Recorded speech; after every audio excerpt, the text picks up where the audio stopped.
Tamil Nadu assembly ఎన్నికల్లో తొలిసారి బరిలోకి దిగిన టీవీకే అధినేత దళపతి విజయ్ చిక్కుల్లో పడ్డారు.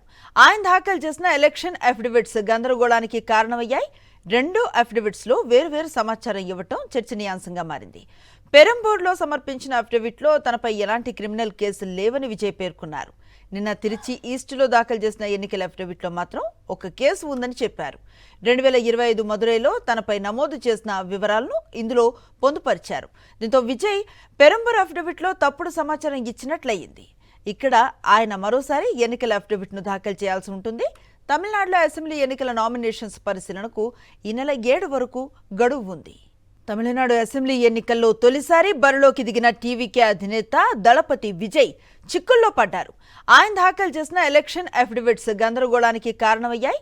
రెండు అఫిడవిట్స్ లో వేర్వేరు సమాచారం ఇవ్వటం చర్చనీయాంశంగా మారింది. పెరంబూర్లో సమర్పించిన అఫిడవిట్లో తనపై ఎలాంటి క్రిమినల్ కేసులు లేవని విజయ్ పేర్కొన్నారు. నిన్న తిరుచి ఈస్టులో దాఖలు చేసిన ఎన్నికల అఫిడవిట్లో మాత్రం ఒక కేసు ఉందని చెప్పారు. 2025 మదురైలో తనపై నమోదు చేసిన వివరాలను ఇందులో పొందుపరిచారు. దీంతో విజయ్ పెరంబూర్ అఫిడవిట్లో తప్పుడు సమాచారం ఇచ్చినట్లయింది. ఇక్కడ ఆయన మరోసారి ఎన్నికల అఫిడవిట్ను దాఖలు చేయాల్సి ఉంటుంది. తమిళనాడులో అసెంబ్లీ ఎన్నికల నామినేషన్స్ పరిశీలనకు ఈ నెల 7 వరకు గడువు ఉంది.